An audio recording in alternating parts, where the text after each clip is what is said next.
Hello friends, welcome to study Tak. Friends, आज के इस क्लास में हम लोग बिहार एसएससी के लिए ज्ञानबिंदु जीएस एकेडमी के क्लास नोट्स को कवर करेंगे। फ्रेंड्स, इसके पहले ऑलरेडी कई सारे आपको क्लास नोट्स प्रोवाइड किया जा चुका है। अगर आप नए छात्र हैं तो प्लेलिस्ट आपको बना दिया गया है, वहां से जाकर के आप लोग सारे क्लास को अटेम्प्ट लेंगे। आइए आज के इस क्लास को हम लोग कंटिन्यू करते हैं और आज के इस क्लास में हम लोग फिजिक्स को कवर करने वाले हैं और ये आपका फिजिक्स का आपका पहला क्लास है जिसमें कि हम लोग नोट्स नंबर 4 को कवर करेंगे। इसके पहले देखिए नोट्स 1 से लेकर के आपका 3 तक आपको क्लास वाइज कवर कराया गया है। अगर आप नए छात्र हैं तो सारा क्लास आपको प्लेलिस्ट में डाल दिया गया है, तो वहां से आकर के आप लोग सारे क्लास को अटेम्प्ट लेंगे। अभी हम लोग यहाँ पर फिजिक्स को कवर करेंगे। फिजिक्स का वेटेज भी आपके ज़्यादा आपके होते हैं। एग्जाम्स में आपके 25 क्वेश्चन आपके साइंस के आने हैं, जिसमें कि फिजिक्स का वेटेज आपके आने सभी सब्जेक्ट के रिस्पेक्ट में आपके ज़्यादा होते हैं। तो फिजिक्स को भी आपको अच्छे तरीके से कवर करने हैं। तो आइए क्लास को कंटिन्यू करते हैं और चीज़ों को समझते हैं। तो फ्रेंड्स, आज का पहला क्वेश्चन आपके सामने आ चुका है। सभी क्वेश्चंस को आपको अटेम्प्ट लेना है और सावधानीपूर्वक आपको सभी क्वेश्चंस को आपको बनाने हैं। तो देखिए आज का पहला क्वेश्चन कहा जा रहा है कि बॉल बेयरिंग का उपयोग अस्थैतिक घर्षण को निम्नलिखित में से किसमें परिवर्तित करने के लिए किया जाता है। तो फ्रेंड्स, बात किया जा रहा है बॉल बेयरिंग का। तो बॉल बेयरिंग का जो प्रयोग किया जाता है ये आपके रोलिंग घर्षण में। तो यहाँ पर देखिए आपका करेक्ट आंसर आपका ये हो जाएगा। क्वेश्चन को पुनः रिपीट करेंगे। कहा जा रहा है कि बॉल बेयरिंग का उपयोग अस्थैतिक घर्षण को निम्नलिखित में से किसमें परिवर्तित करने के लिए प्रयोग किया जाता है। तो बॉल बेयरिंग का प्रयोग इसलिए किया जाता है ताकि अस्थैतिक जो घर्षण होता है इसे रोलिंग घर्षण के रूप में आपका परिवर्तित किया जाए। तो ऑप्शन यहाँ पर आपका ए करेक्ट हो जाएगा। चलिए अगला क्वेश्चन नेक्स्ट देखेंगे। फुटबॉल के खेल में एक गोलकीपर फुटबॉल को गोल में पकड़ने के बाद अपने हाथों को पीछे की ओर खींचता है।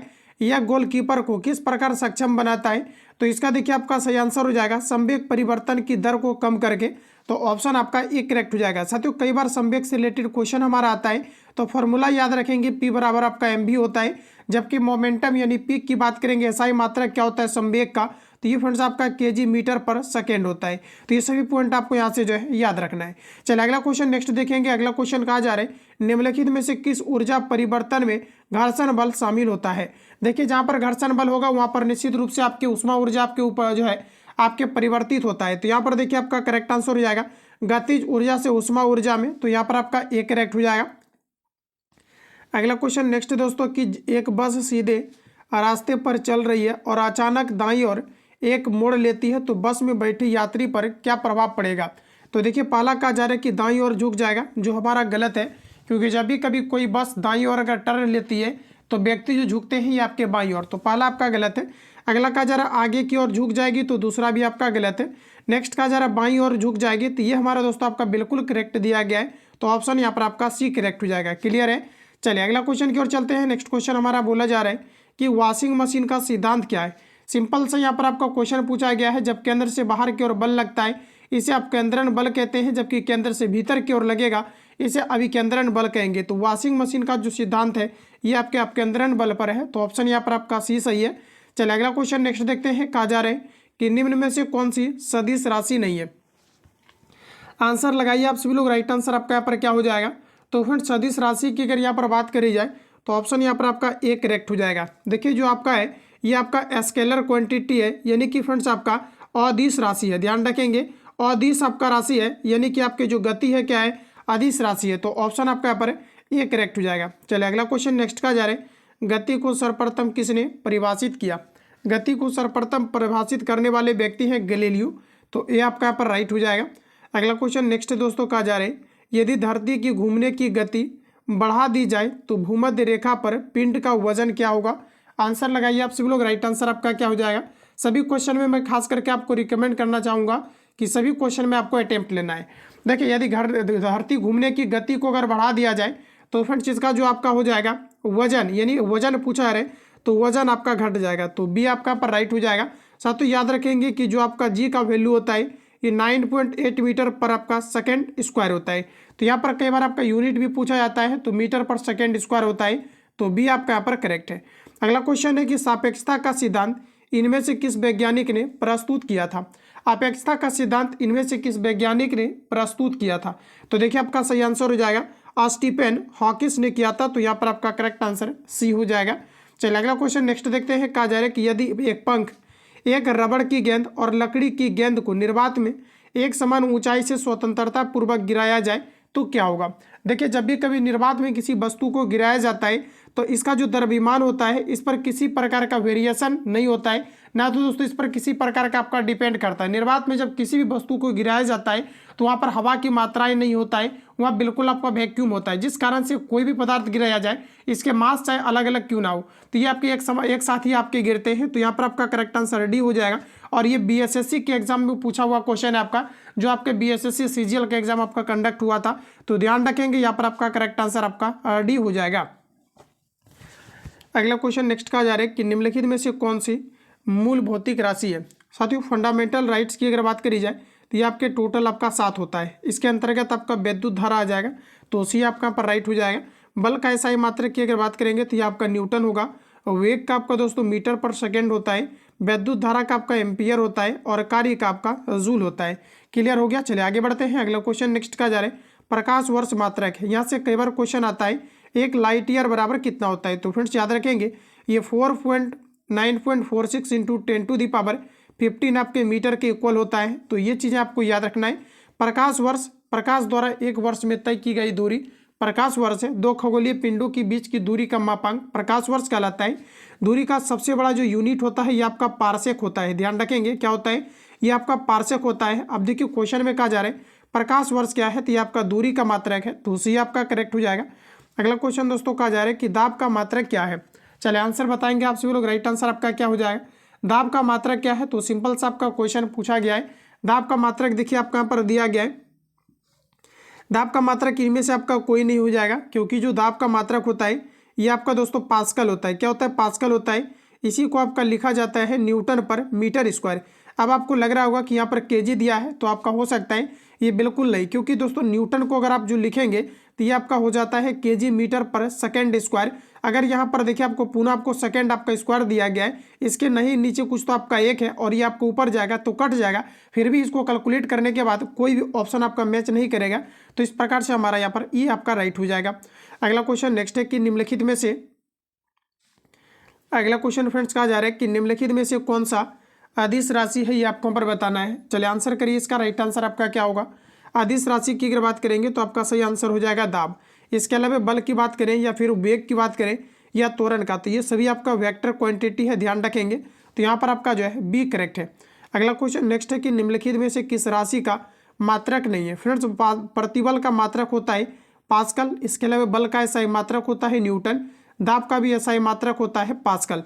तो यहाँ पर देखिए आपका करेक्ट आंसर हो जाएगा विकृति, जो आपके यूनिटलेस क्वांटिटी है, तो ध्यान रखेंगे। अगला क्वेश्चन है एक वस्तु का भार पृथ्वी की सतह पर 100 आता है, तो कहा जा रहा है कि इसका चंद्रमा पर भार, चंद्रमा की सतह पर इसका जो भार होगा ये आपका कितना होगा। तो देखिए फ्रेंड्स होता क्या है कि जब किसी वस्तु का भार पृथ्वी पर 36 है, ये चंद्रमा पर अगर जाएगा तो 1/6 आपका 6 हो जाएगा। इसके अलावा किसी भी वस्तु का भार अगर चंद्रमा पर 6 है, ये पृथ्वी पर आएगा तो इसका आपका 6 गुना आपका हो जाता है। तो फ्रेंड्स यदि कहने का मतलब है कि जो आपका जी है इसका जो मान होता है ये आपका 9.8 मीटर पर सेकेंड स्क्वायर होता है और ये सबसे ज़्यादा पृथ्वी के ध्रुव पर होता है। तो प्रश्न हमारा कहा जा रहा है कि 100 अगर किसी का वजन है पृथ्वी पर तो चंद्रमा पर जाएगा तो 1/6 आपका 6 गुना हो जाएगा। 6 से 100 में आप जैसे ही भाग लगाएंगे तो 16.7 न्यूटन आपका आ जाएगा। तो डी हमारा यहाँ पर राइट है। अगला क्वेश्चन है एंग्रेस्टम क्या है। तो एंग्रेस्टम आपकी तरंगदैर्घ्य की इकाई होता है। एक एंग्रेस्टम बराबर प्रश्न हमारा पूछा गया है, तो ध्यान रखेंगे 10⁻⁻10 मीटर के बराबर होता है। तो ऑप्शन यहाँ पर आपका ए करेक्ट है। चलिए अगला क्वेश्चन नेक्स्ट देखेंगे लोलक की कालावधि क्या है। दोस्तों ये आपका प्रीवियस ईयर का पूछा हुआ क्वेश्चन है। आंसर लगाइए आप सभी लोग। करेक्ट आंसर आपका यहाँ पर क्या होगा।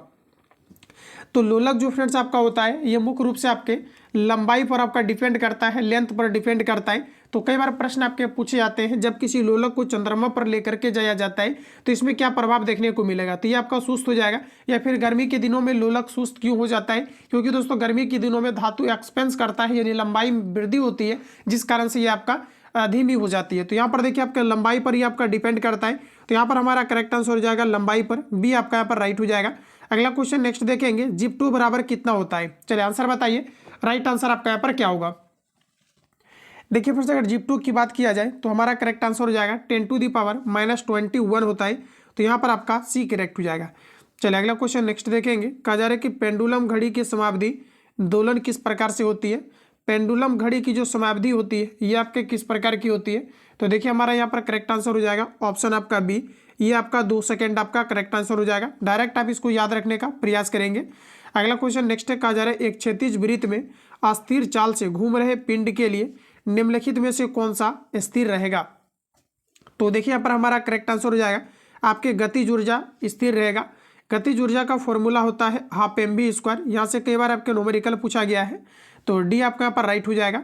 चलिए अगला क्वेश्चन नेक्स्ट देखते हैं। कहा जा रहा है कि ऑडियोमीटर क्या मापता है। ऑडियोमीटर दोस्तों ये आपके चली गई दूरी को मापता है, जबकि स्पीडोमीटर की अगर बात करेंगे तो ये आपकी स्पीड को मापता है। तो देखिए ऑडियोमीटर यहाँ पर क्या हो जाएगा, तो ये आपका सही आंसर हो जाएगा। देखिए यहाँ पर आपको दिया गया ऑडियोमीटर, हालांकि यहाँ पर होना चाहिए था आपका डेसिबल। तो यहाँ पर देखिए आपका करेक्ट आंसर आपको डी यहाँ पर आपको लगाना है। डी ही यहाँ पर आपका करेक्ट आपका हो जाएगा इन सभी के अकॉर्डिंग। हालांकि यहाँ पर अगर देखेंगे तो ऑप्शन अगर आप डी को मारना चाहते हैं, इनमें से कोई नहीं है एक से अधिक, तो यही आपका करेक्ट आंसर होगा। ये आपका दोस्तों बिल्कुल आपका करेक्ट होगा। यहाँ पर देखिए जो ध्वनि की तीव्रता होता है इसे आपका डेसिबल में ध्यान रखेंगे, ये आपका डेसिबल ये किस में मापा जाता है, तो ये आपका फ्रेंड्स आपका डेसिबल में मापी जाती है। तो यहाँ पर आपका ई करेक्ट हो जाएगा। चलिए अगला क्वेश्चन नेक्स्ट का जा रहा है।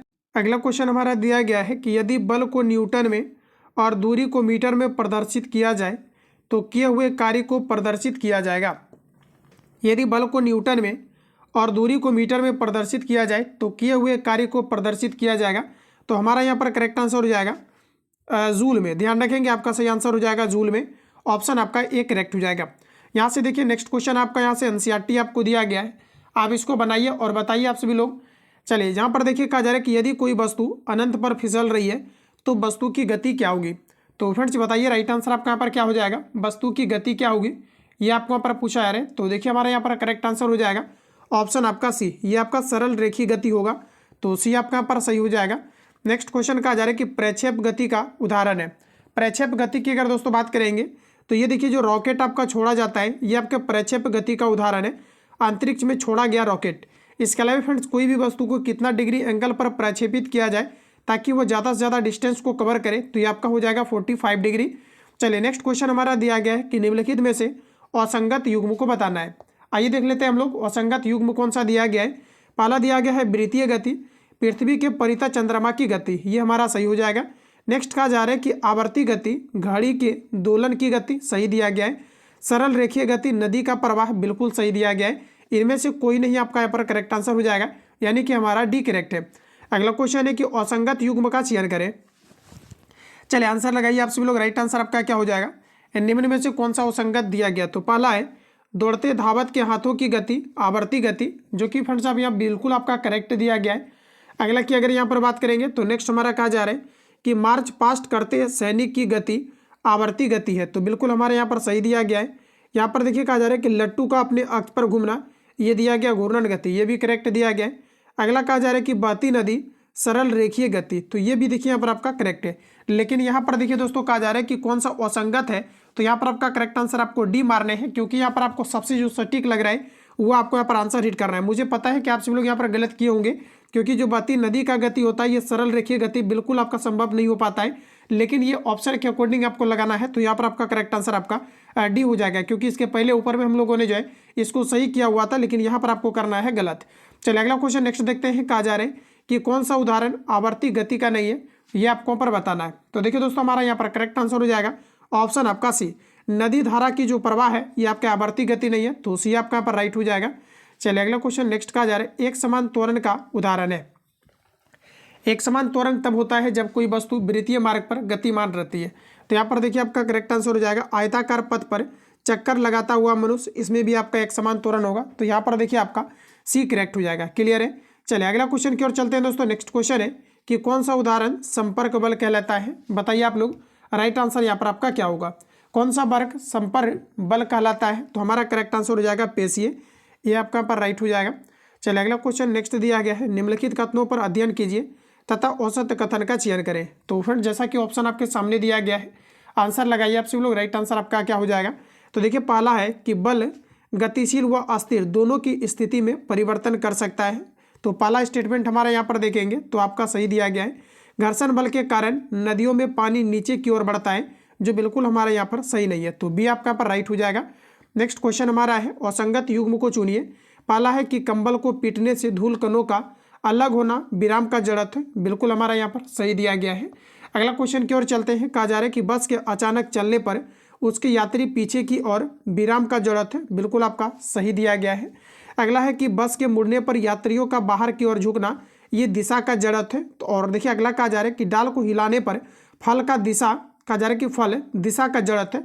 ये फ्रेंड्स हमारा बिल्कुल आपका गलत दिया गया है। यहाँ पर देखिए आपका करेक्ट आंसर आपका डी हो जाएगा। यहाँ पर केवल आपका विराम का जड़त्व होगा, तो डी हमारा यहाँ पर करेक्ट है। चलिए अगला क्वेश्चन, कहा जा रहा है कि बल क्या है। तो देखिए F बराबर हमारा फॉर्मूला होता है एम ए, यानी कि बल जो होता है एक प्रकार का आपका द्रव्यमान और आपके त्वरण का संबंध को बताता है। तो हमारा करेक्ट आंसर हो जाएगा द्रव्यमान और त्वरण का गुना। तो ऑप्शन यहाँ पर आपका ए करेक्ट हो जाएगा। चलिए अगला क्वेश्चन नेक्स्ट दिया गया है। नेक्स्ट क्वेश्चन दोस्तों कहा जा रहा है कि न्यूटन की गति के द्वितीय नियम तथा संवेग परिवर्तन की दर से संबंधित उदाहरण कौन सा नहीं है। पहला है कि कैरम की सबसे निचली गोटी का ढेर से बाहर निकालना, यदि खेलते समय उस गोटी पर एक गोटी टकराती है। तो ये देखिए हमारा बिल्कुल आपका गलत है। ये आपका डायरेक्टली अगर देखेंगे तो ये आपका जैसे कह दिया यहाँ पर आपका संवेग परिवर्तन, तो ये न्यूटन के सेकेंड लॉ पर आपका चला जाता है। जबकि यहाँ पर देखेंगे तो कैरम वाला जो बात है ये आपके न्यूटन के फर्स्ट लॉ को फॉलो करता है। तो ऑप्शन आपका यहाँ पर ए करेक्ट हो जाएगा। अगला क्वेश्चन फ्रेंड्स कहा जा रहा है तेज दौड़ते हुए घोड़े अचानक रुक जाने से घुड़सवार आगे की ओर गिर जाता है, यह किसका उदाहरण है। तो हमारा करेक्ट आंसर हो जाएगा गति का जड़त्व। तो बी आपका यहाँ पर राइट हो जाएगा। चलिए अगला क्वेश्चन नेक्स्ट हमारा दिया गया है कि निम्नलिखित कथनों का अध्ययन कीजिए तथा औसत कथन का चयन करें। तो फ्रेंड्स बताइए आप सभी लोग, राइट आंसर आपका यहाँ पर क्या हो जाएगा। यहाँ पर पूछा है कि निम्नलिखित में से अध्ययन करिए और औसत कथन आपको यहाँ पर कौन सा दिया गया है। तो हमारा करेक्ट आंसर हो जाएगा न्यूटन का प्रथम नियम जड़त्व नियम भी कहलाता है तथा बल की परिभाषा भी देता है। तो यहाँ पर देखिए आपका जो पहला स्टेटमेंट है और नेक्स्ट हमारा यहाँ पर दिया गया है कि संवेग में परिमाण और दिशा दोनों होते हैं तथा संवेग की दिशा वेग की दिशा में होता है। तो ये भी आपका करेक्ट हो जाएगा। नेक्स्ट कहा जा रहा है किसी वस्तु का द्रव्यमान उसके जड़त्व की माप है, बिल्कुल करेक्ट है। इनमें से आपका कोई नहीं होगा। तो यहाँ पर देखिए जो हमारा सही आंसर हो जाएगा, यानी जो आपका सटीक आंसर होगा ऑप्शन आपका पर बी करेक्ट हो जाएगा। तो ध्यान रखेंगे। चलिए अगला क्वेश्चन की ओर चलते हैं। अगला क्वेश्चन है कि निम्नलिखित कथनों का अध्ययन कीजिए तथा कहा जा रहा है कि औसत कथन का चयन करें। बताइए आप लोग, राइट आंसर क्या हो जाएगा। यहाँ पर देखिए काफी सारे छात्रों को अब लग रहा होगा कि यहाँ पर देखिए जैसे न्यूटन का प्रथम नियम है जड़त्व का नियम भी कहलाता है और तथा यह बल की परिभाषा भी देता है। तो साथियों देखिए जो बल का परिभाषा देता है, कोई भी वस्तु अपनी विरामावस्था तब तक बनाए रखती है जब तक कि उस पर बाह्य बल ना लगाओ।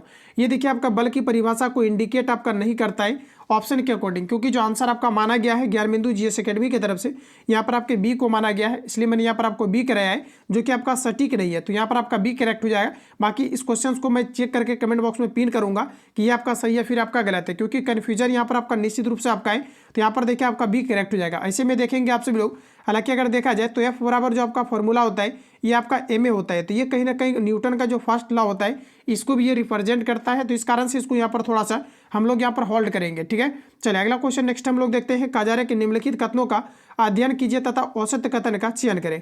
तो आंसर बताइए आप सभी लोग, राइट आंसर आपका यहाँ पर क्या हो जाएगा।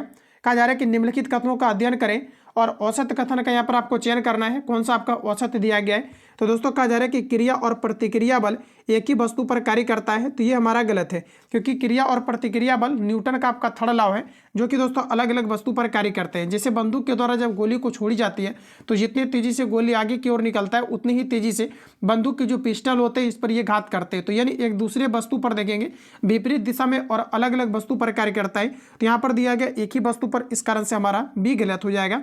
चलिए अगला क्वेश्चन नेक्स्ट कहा जा रहा है कि कौन सा उदाहरण न्यूटन गति संबंधी तृतीय नियम को फॉलो करता है या पालन करता है, या तृतीय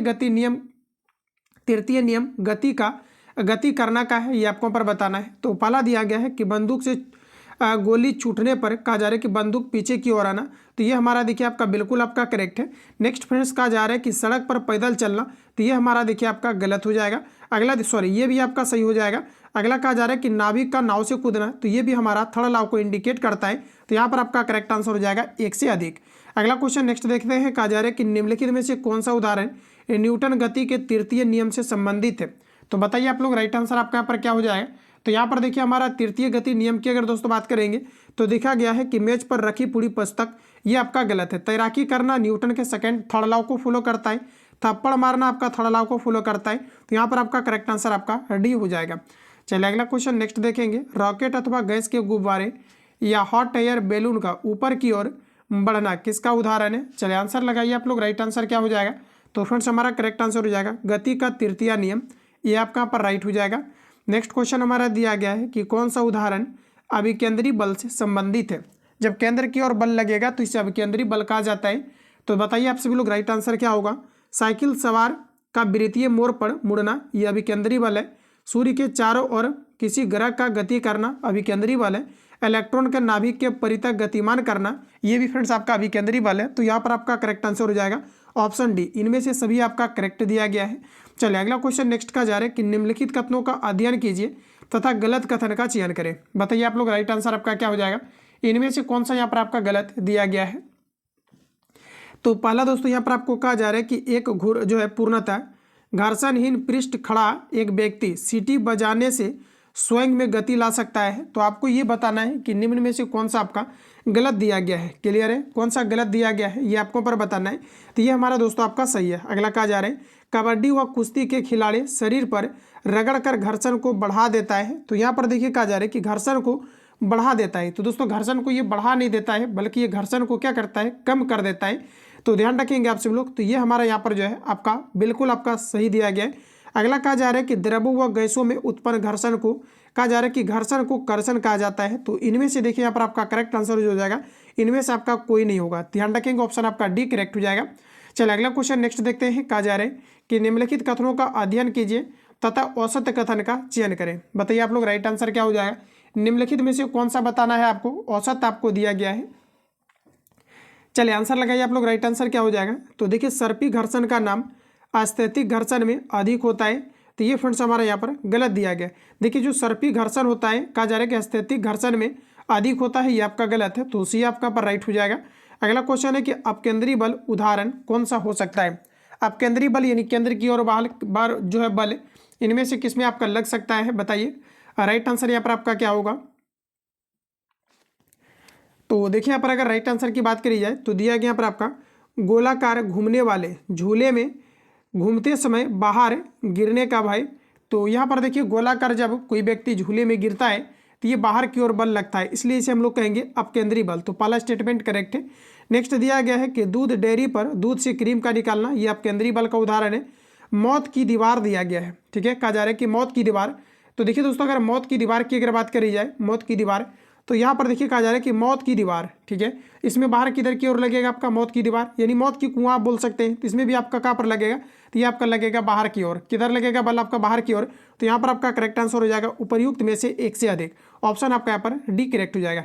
खास करके इस सेट में आप देखेंगे तो इसमें कॉन्सेप्ट काफ़ी ज़्यादा दिया गया है। आप इसको अच्छे तरीक़ा से रीडिंग मारिए, सारा कुछ आपका कवर हो जाएगा। अगला क्वेश्चन है कि कहा जा रहा है कि अपकेंद्री बल उदाहरण नहीं है। और फ्रेंड्स मैं आपको बता दूं कि जो भी छात्र ज्ञानबिंदु जीएस एकेडमी का कंप्लीट बीएसएससी का कोर्स करना चाहते हैं या फिर एसके जा का, यानी कि आपको 99 में ही टोटल ओवरऑल आपको सभी आपको टेस्ट प्लस आपका जो है हर एक टीचर का कोर्स भी आपको प्रोवाइड किया जा रहा है। तो जो भी छात्र ऐड होना चाहते हैं इस नंबर पे कॉल या एसएमएस करके आप इंक्वायरी ले सकते हैं, सारा कुछ आपको बता दिया जाएगा। तो नंबर नोट डाउन करेंगे 7050513705 पर कॉल या एसएमएस करके इंक्वायरी लेना है। इसमें कंप्लीटली आपको बीएसएससी का क्लास प्रोवाइड किया जा रहा है, जिसमें कि टेस्ट के रूप में आप देखेंगे तो आपके खान जीएस रिसर्च सेंटर, इसके अलावा एसके झा का और प्लस कंप्लीटली आपका रहमान सर का, ये सारा कुछ आपको मिलेगा। ज्ञानबिंदु जीएस एकेडमी का जो मंथली आपका टेस्ट आपका रिलीज होता है, ये सारा कुछ आपको दिया जा रहा है लाइफ टाइम के लिए। तो जो भी छात्र ऐड होना चाहते हैं बेहतर तैयारी के लिए इसमें आप ज्वाइन हो सकते हैं। बाकी जो बीएसएससी के लिए अपडेटेड अभी नोट्स आपका प्रोवाइड किया गया है, जैसे कि अभी आप देखेंगे तो आपका ज्योग्राफी अपडेट हुआ है और हिस्ट्री हुआ है और साइंस आपका अपडेट हुआ है, जिसको हम लोग कवर कर रहे हैं। तो ये सभी अपडेटेड नोट्स भी आपको डाल दिया गया है कल ही आपका। तो ये सभी आप निकलवा करके जो है रिवीजन करेंगे, कंप्लीटली बेहतर परफॉर्मेंस रहेगा, क्योंकि 50% इसमें आपका वेटेज आपका जीएस पेपर का होता है। इस कारण से जीएस पेपर पर अच्छा खासा कमांडिंग रखना है और सभी को बैलेंस करके आपको चलना है फाइनली आपका रिजल्ट के लिए। किसी एक सब्जेक्ट पर आपको फोकस नहीं करना है, ऐसे में फिर आप फंस जाएंगे। सभी सब्जेक्ट को आपको बैलेंस करके चलना है। चलिए तो अगला क्वेश्चन नेक्स्ट का जा रहा है कि अपकेंद्री बल का कौन सा उदाहरण नहीं है, ये आपको पर पूछा जा रहा है। तो चलिए सबसे पहले ऑप्शन को पढ़ते हैं। देखिए कहा जा रहा है कि सड़क पर फिसलने वाला जो वाहन होता है, कहा जा रहा है अपकेंद्री बल, यानी केंद्र की ओर बाहर की ओर जो बल लगेगा ये किस में लगेगा। तो केंद्र से बाहर की ओर लगने वाले बल को हम लोग क्या कहते हैं, अपकेंद्री बल कहते हैं। तो बताना है कि कौन सा नहीं है। तो पहला है, दूसरा कह रहा है वॉशिंग मशीन की कार्यप्रणाली, ये भी अपकेंद्री बल है। नेक्स्ट दोस्तों कहा जा रहा है कि डोरी से बंधे एक कण की क्षैतिज वृत्तीय गति, ठीक है, इसमें बाहर बल किधर की ओर लगेगा। तो इसमें दोस्तों आप देखेंगे तो आपका किधर लग जाएगा, डोरी से बंधे एक कण की क्षैतिज वृत्तीय गति कहा जा रहा है। जब इसको वृत्तीय मार्ग पर घुराया जाता है इसमें भी बाहर की ओर बल लगता है। तो इसमें से आपका करेक्ट आंसर हो जाएगा एक से आपका अधिक। क्लियर हो गया। चलिए नेक्स्ट क्वेश्चन कहा जा रहा है कि निम्नलिखित युग्मों में से असंगत युग्म का चयन करें। चलिए आंसर लगाइए आप लोग। राइट आंसर आपका क्या हो जाएगा। असंगत की दोस्तों बात करें तो कहा जा रहा है कि कील ठोकने के लिए हथौड़े को एक ऊंचाई पर उठाकर दिया गया उठा कर रखना दिया गया गतिज ऊर्जा, ये बिल्कुल आपका गलत है। इसमें क्या है, तो आपका पोटेंशियल एनर्जी है, स्थितिज ऊर्जा है। निम्नलिखित में से कौन सा सत्य युग्म दिया गया है, इसको यहाँ पर आपको बताना है। चलिए आंसर डायरेक्ट आपको हिट करना है। तो फ्रेंड्स आपका राइट आंसर हो जाएगा ऑप्शन ए, बहती हवा का झोंका, ये आपके गतिज ऊर्जा है, तो ये आपका राइट हो जाएगा। अगला क्वेश्चन है कि निम्नलिखित कथनों का अध्ययन कीजिए तथा औसत कथन का चयन करें। बताइए कि निम्न में से कौन सा आपका यहाँ पर गलत दिया गया है। तो फ्रेंड्स यहाँ पर देखिए एग्जैक्ट अगर आंसर की बात करी जाए तो यहाँ पर देखिए आपको कहा जा रहा है यांत्रिक ऊर्जा वास्तव में गतिज ऊर्जा व अस्थितिज ऊर्जा का योग होता है, पहला बिल्कुल करेक्ट है। नेक्स्ट कहा जा रहा है किसी वस्तु में निहित ऊर्जा का मान उसके द्वारा किए गए कुल कार्य से किया जाता है। किसी वस्तु में निहित ऊर्जा का मान उसके द्वारा किए गए कुल कार्य से किया जाता है, तो ये भी आप यहाँ पर आप सही करेंगे। अगला कहा जा रहा है कि ऊर्जा ना तो उत्पन्न की जाती है और ना ही नष्ट की जाती है, परंतु एक रूप से दूसरे रूप में रूपांतरित किया जाता है। तो यहाँ पर देखिए जो हमारा करेक्ट आंसर हो जाएगा ऑप्शन आपका यहाँ पर डी करेक्ट हो जाएगा, उपर्युक्त में से एक से अधिक। चलिए अगला क्वेश्चन नेक्स्ट देखेंगे। कहा जा रहा है कि निम्नलिखित कथनों का अध्ययन कीजिए तथा औसत कथन का चयन करें। तो फ्रेंड्स कहा जा रहा है औसत इनमें से कौन सा आपको दिया गया है, ये आपको यहाँ पर बताना है। आंसर लगाइए, राइट आंसर आपका यहाँ पर क्या होगा।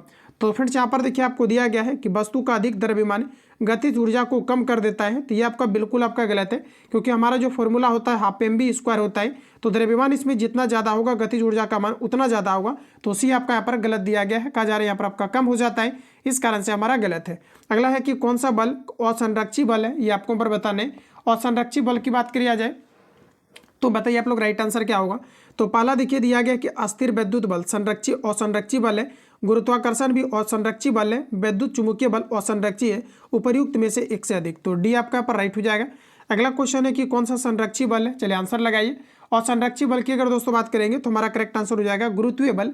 ऑप्शन अगर आपने यहाँ पर सी दिया है तो बिल्कुल आपका करेक्ट हो जाएगा, ध्यान रखेंगे। इसके अलावा अगर बात किया जाए दिया गया है शयान बल, दिया गया है घर्षण बल, ये सभी फ्रेंड्स आपका यहाँ पर उपर्युक्त में से एक से आपका यहाँ पर अधिक करेक्ट हो जाएगा, यानी कि ऑप्शन अगर आपने यहाँ पर देखिए प्रश्न हमारा क्या कहा जा रहा है। कहा जा रहा है प्रश्न में हमारा कि कौन सा संरक्षी बल है, ये आपको पर बताना है। तो देखिए दोस्तों संरक्षी बल के बारे में बताना है। तो सबसे पहले अगर यहाँ पर देखा जाए दिया गया गुरुत्वीय बल, गुरुत्वीय बल दोस्तों आपका संरक्षी बल आपका नहीं है, माफ करेंगे मैंने आपको गलत बता दिया था अभी, ठीक है, बाय मिस्टेक आपको, ठीक है, हालांकि कोशिश रहता है कि गलत ना कराया जाए। यहाँ पर देखिए शयान बल और ये आपका दोनों आपका संरक्षी बल है। यहाँ पर देखिए ऑप्शन आपका यहाँ पर डी करेक्ट हो जाएगा, क्लियर है। चलिए अगला क्वेश्चन नेक्स्ट का जा रहा है कि शून्य कार्य का उदाहरण है, ठीक है, बताइए राइट आंसर क्या होगा। शून्य कार्य का उदाहरण इनमें से कौन सा आपको दिया गया है। तो दोस्तों यहाँ पर आपका करेक्ट आंसर हो जाएगा। देखिए पहला कहा जा रहा है कि सिर पर उठाकर एक स्थान पर खड़ा व्यक्ति, तो कार्य शून्य होगा। घर्षणहीन चिकनी क्षैतिज मेज पर गतिमान वस्तु, तो कहा जा रहा है कि घर्षणहीन चिकनी सतह क्षैतिज पर गतिमान वस्तु। अगला दिया गया है कि पृथ्वी के चारों ओर कहा जा रहा है कि चक्कर लगातार, ये सभी देखिए ये दोनों जो आपको यहाँ पर दिया गया है ये दोनों आपका दोस्तों बिल्कुल कार्य नहीं होगा। हालांकि घर्षणहीन चिकनी क्षैतिज मेज पर जो गतिमान वस्तु होता है इसमें फ्रेंड्स आपका कार्य हो सकता है। अगर डिस्प्लेसमेंट होगा तो कार्य होगा, तो यहाँ पर आपका करेक्ट आंसर आपका डी होगा, उपर्युक्त में से एक से अधिक। नेक्स्ट क्वेश्चन की ओर चलते हैं। कहा जा रहा है कि निम्नलिखित में से कौन सा अध्ययन निम्नलिखित में से कथनों का अध्ययन कीजिए तथा औसत कथन का यहाँ पर आपको चयन करना है। तो बताइए आप सभी लोग राइट आंसर आपका क्या हो जाएगा, इनमें से कौन सा आपका यहाँ पर गलत आपको दिया गया है। तो देखिए यहाँ पर स्टेटमेंट की अगर बात करी जाए तो यहाँ पर देखिए ऑप्शन आपके सामने दिया गया है, जब कोई वस्तु किसी चट्टान से टकराती है तब उसकी गतिज ऊर्जा दिया गया है कि स्थितिज ऊर्जा में परिवर्तित हो जाती है। क्या ऐसा होता है आपका, क्या गतिज ऊर्जा स्थितिज ऊर्जा में आपके परिवर्तित हो जाता है, बताइए। तो फ्रेंड्स यहाँ पर अगर देखेंगे तो ये हमारा यहाँ पर बिल्कुल आपका सही आपका नहीं है। अगला कहा जा रहा है कि किसी भी निकाय की कुल यांत्रिक ऊर्जा संरक्षित रहती है। तो किसी भी निकाय की कुल यांत्रिक जो ऊर्जाएं होती है क्या ये संरक्षित रहता है। तो यहाँ पर देखेंगे तो ये आपका बिल्कुल आपका सही दिया गया है। अगला देखेंगे तो नदियों तथा समुद्रों में नाव चलना गतिज ऊर्जा का उदाहरण है। तो ये देखिए आपका यहाँ पर दोस्तों गलत दिया गया, क्योंकि ये आपके यांत्रिक ऊर्जा के अंतर्गत आता है। अगला कहा जा रहा है कि फैला हुआ रबड़ अस्थैतिक ऊर्जा का उदाहरण है। तो यहाँ पर देखिए जो हमारा सही आंसर होगा, फैला हुआ रबड़ कहा जा रहा है कि स्थैतिक ऊर्जा का उदाहरण है। यहाँ पर सबसे सटीक हमारा करेक्ट आंसर आपका डी हो जाएगा। यानी अगर आपने यहाँ पर डी दिया है तो बिल्कुल आपका गलत है, सही है, और बाकी जितने भी ऑप्शन है ये सभी आपका गलत हो जाएगा। इसमें देखिए काफ़ी ज़्यादा कन्फ्यूजन किया गया इस तरह के क्वेश्चन में। इसमें आपको सभी ऑप्शन को पढ़ना पड़ेगा क्योंकि जो कॉन्सेप्ट है इसमें काफ़ी आपका बेहतरीन आपको दिया गया है सभी क्वेश्चन में। इस कारण से यहाँ पर क्या है कि थोड़ा बहुत यहाँ पर आपको एरर टाइप का लगेगा, तो ध्यान रखिएगा। ऑप्शन यहाँ पर आपका दोस्तों आपका डी अगर आपने दिया है तो बिल्कुल आपका 100% आपका करेक्ट हो जाएगा। चलिए अगला क्वेश्चन देखते हैं। नेक्स्ट कहा जा रहा है कि कौन सी घटना सर्वाधिक गुरुत्वाकर्षण की नहीं है, ये आपको पर बताना है। चलिए आंसर लगाइए। तो यहाँ पर देखिए अगर राइट आंसर की बात करेंगे तो यहाँ पर देखिए हमारा एग्जैक्ट आंसर हो जाएगा। कहा जा रहा है कि सूर्य के चारों ओर ग्रहों की गति दिया गया, हमें पृथ्वी से बंधे रखने वाला जो बल है ये दिया गया है। उसके बाद कहा जा रहा है कि पृथ्वी पर पेड़ों का उगना, पृथ्वी के चारों ओर चंद्रमा की गति। तो प्रश्न क्या है कि कौन सी घटना कहा जा रहा है कि सर्वाधिक गुरुत्वाकर्षण की नहीं है, ये आपको पर पूछा रहा है। यानी कि जो ग्रेविटेशनल फोर्स के अकॉर्डिंग काम करता है ये आपका सही दिया गया है। पृथ्वी से हम लोग बंधे हुए हैं, ये आपको सही दिया गया है। देखिए यहाँ पर दिया गया है कि पृथ्वी के चारों ओर चंद्रमा की गति, ये सही दिया गया है। यहाँ पर आपका करेक्ट आंसर आपका सी हो जाएगा। तो फ्रेंड्स आज की इस क्लास में हम लोग इतना ही क्वेश्चंस को कवर करेंगे। बाकी जो आपका क्वेश्चन बचा हुआ है इसको नेक्स्ट क्लास में कवर करेंगे। ये देखिए फिजिक्स का आपका जो है सबसे जो आपका लेंदी आपका क्वेश्चन था इसको मैंने कवर कराने का प्रयास किया है। इसमें जो कॉन्सेप्ट है इसको लेकर के, क्योंकि इससे कई सारे क्वेश्चन आपका कवर होते जा रहे हैं, तो इस कारण से इसको मैंने जो है अभी लिया हुआ है क्लास आपका। इसमें कुछ क्वेश्चन आपका और मात्र आपका बचा हुआ है क्योंकि टोटल आपका 75 क्वेश्चन आपको दिया गया। तो काफ़ी जल्दी हम लोग इसको कवर करेंगे। और बाकी किसी प्रकार का डाउट या संशय हो तो कमेंट बॉक्स में अपना फीडबैक देंगे। और जितने भी इसमें क्वेश्चन आपको दिया गया सभी ऑप्शन को आपको जो है पढ़ करके लगाना है, क्योंकि क्वेश्चन आपके जो है कॉन्सेप्चुअल, इसमें काफ़ी सारे कॉन्सेप्ट भी आपको दिया गया है। मिलते हैं हम लोग नेक्स्ट क्लास में, तब तक के लिए जय हिंद, बेस्ट ऑफ लक।